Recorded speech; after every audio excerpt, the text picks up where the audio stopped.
Assalamualaikum warahmatullahi wabarakatuh. Selamat pagi dan selamat beraktivitas. Pada kesempatan ini kita akan melanjutkan mata pelajaran bahasa Arab peminatan kita di kelas 12, yang mana kali ini pada bab ini kita akan belajar tentang tauriyah. Tauriyah yang artinya adalah penyembunyian makna dan macam-macamnya. Jadi dalam istilah balaghah, dalam istilah ilmu balaghah itu ada yang namanya tauriyah. Tauriyah ini penyembunyian makna. Ada suatu lafaz yang menyembunyikan makna, bukan makna aslinya, tapi menyembunyikan makna yang lain, dan makna ini yang dipakai, makna yang lain ini yang dipakai. Biar tidak bingung, kita langsung ke penjelasannya saja. Pengertian tauriyah. Tauriyah secara bahasa berarti menyembunyikan. Maksudnya adalah penyembunyian makna suatu lafaz atau kalimat atau bahasa.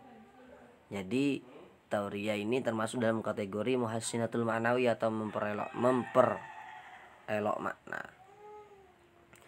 Tauriyah secara bahasa adalah penyembunyian. Jadi maksud dari penyembunyian ini adalah penyembunyian makna suatu lafaz.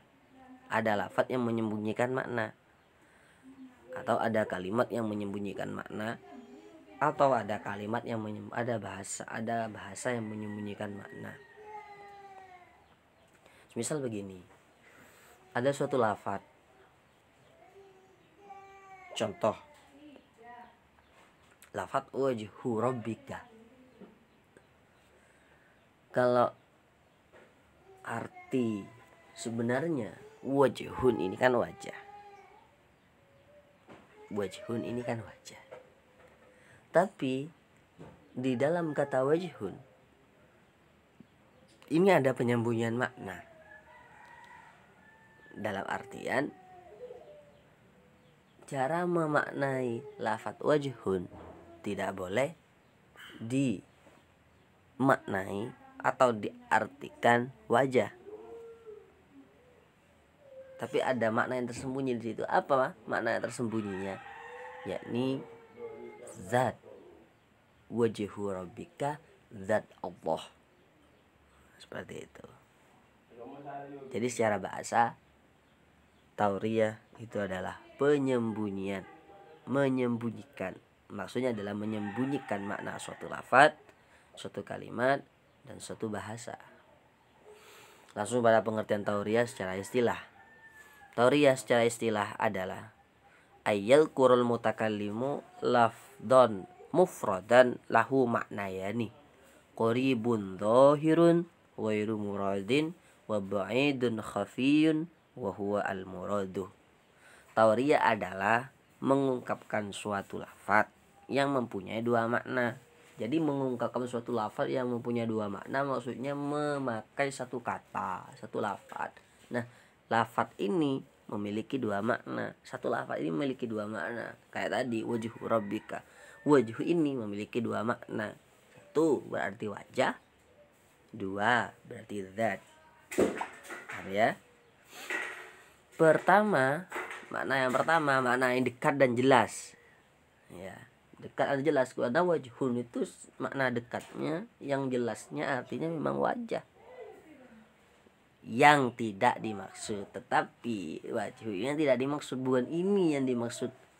Wajhu pada ayat wajhu rabbika bukan berarti wajah, bukan bermakna wajah yang dimaksud. Kedua, makna jauh dan samar. Ini lafaz wajhun berarti zat, jauh kan? Wajhun kan artinya wajah, tapi malah berarti zat, jauh kan? Dan inilah yang dimaksud mutakallim, orang yang dimaksud pembicara. Yang jauh ini yang dimaksud. Jadi ketika mengatakan wajhu rabbika,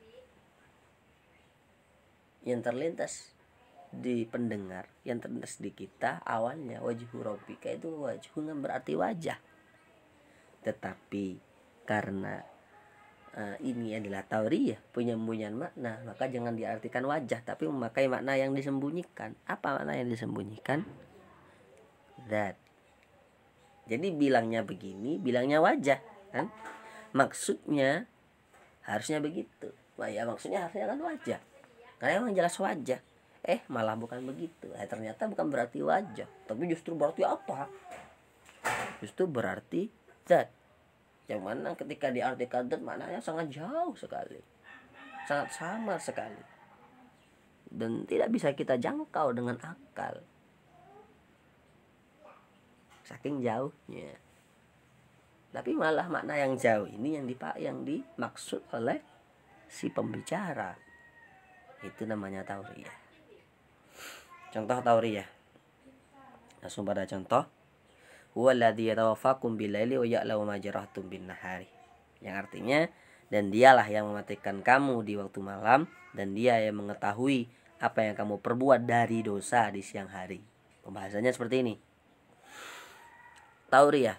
Huwaladzi yatawaffakum billaili wa ya'lamu ma jarahtum bin nahar. Pada contoh pertama, yaitu huwaladzi ini, Allah berfirman dengan menggunakan kata yang mempunyai dua arti, yaitu jarahtum. Fokus pada kalimat jarahtum, ya. Arti yang pertama adalah terluka.